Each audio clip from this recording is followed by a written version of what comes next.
Fala, galerinha, professor Leonardo Nascimento, e espero que vocês estejam gostando tanto quanto eu de gravar esses episódios dessa websérie dos gurus da fisioterapia.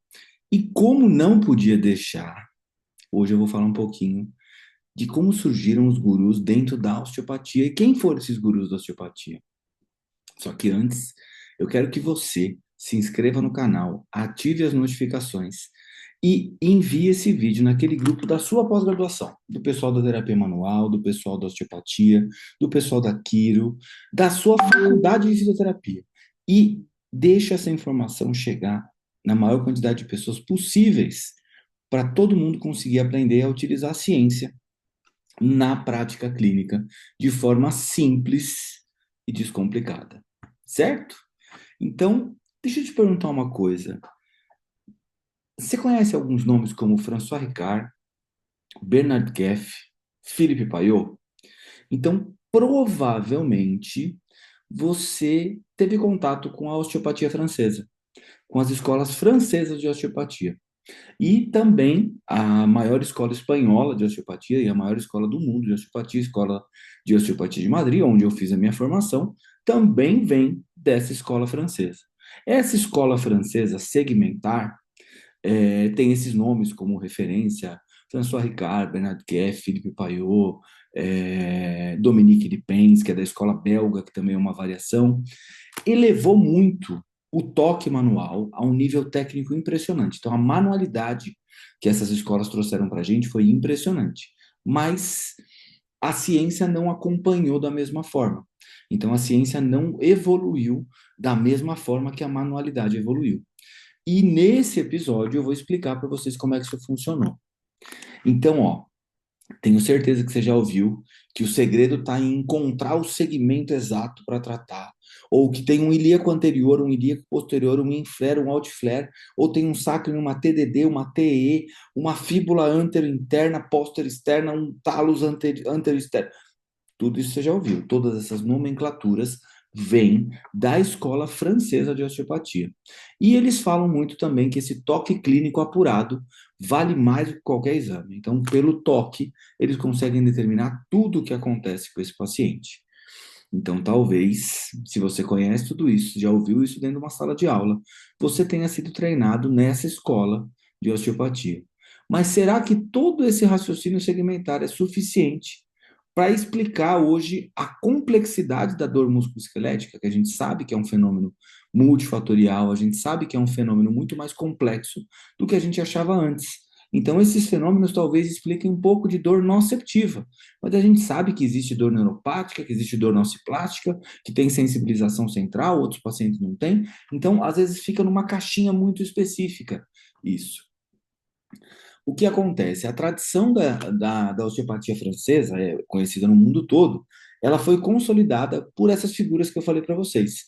François Ricard, Bernard Keff, Philippe Payot, a escola belga com Dominique Lipens, e o foco era localizar as disfunções vertebrais específicas e tratá-las com técnicas manuais precisas. Qual que era a lógica disso? Era um diagnóstico palpatório e um teste de segmentar específico. E isso levava a gente a encontrar uma lesão osteopática que depois virou uma disfunção somática que precisava ser corrigida. O que acontece? Esses autores que eu falei para vocês criaram uma pedagogia muito sólida, baseada na biomecânica segmentar. Então, assim, a gente percebe que isso está descrito, essa movimentação específica está descrito num clássico do Capandi, por exemplo.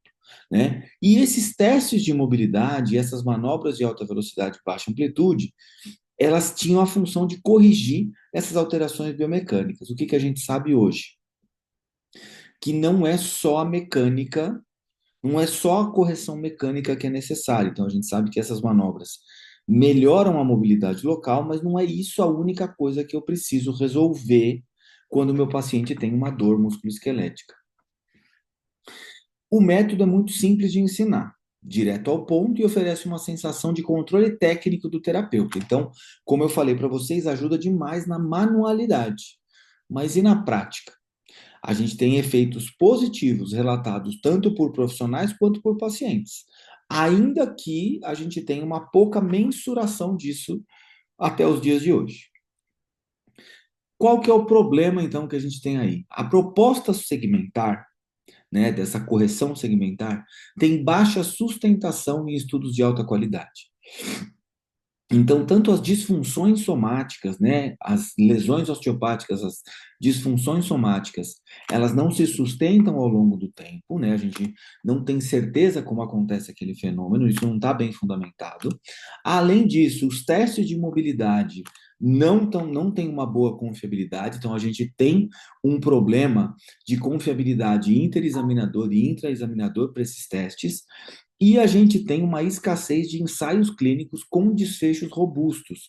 E um dos ensaios clínicos que eu posso citar é o meu, tá? Que a gente fez um ensaio clínico tratando uma dor lombar crônica de forma específica na lombar e uma manipulação inespecífica na torácica, e a gente teve os mesmos resultados de dor e de incapacidade, tá? Então, e tem um outro estudo, né, de Gibbons e Terham, de 2020, que fala que a precisão do diagnóstico segmentar é extremamente questionável e ela é vulnerável nisso. E os resultados clínicos não parecem depender dessa avaliação segmentar.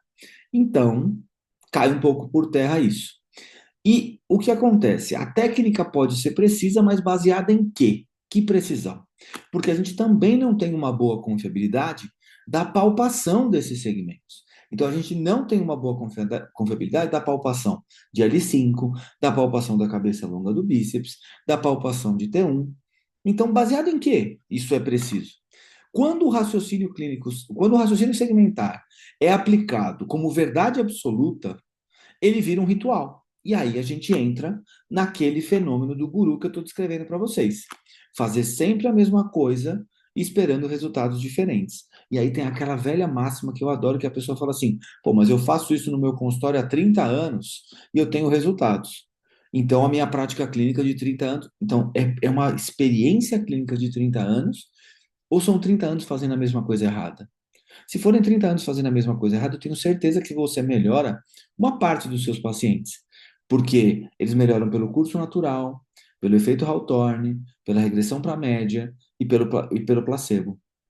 Mas eu queria que eles melhorassem pela intervenção. E quem me acompanha aqui no canal já sabe que eu falo bastante disso. Isso cria para o profissional uma ilusão de controle clínico, mas mascara a complexidade da dor musculoesquelética.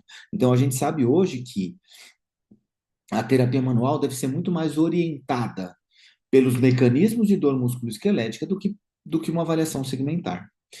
E o que a gente pode aprender com todos esses métodos? Primeira coisa, há um valor na precisão manual. Então, a manualidade que você adquire numa formação como essas é muito importante, desde que você combine isso com uma avaliação crítica dessa metodologia e não trabalhe exatamente com isso.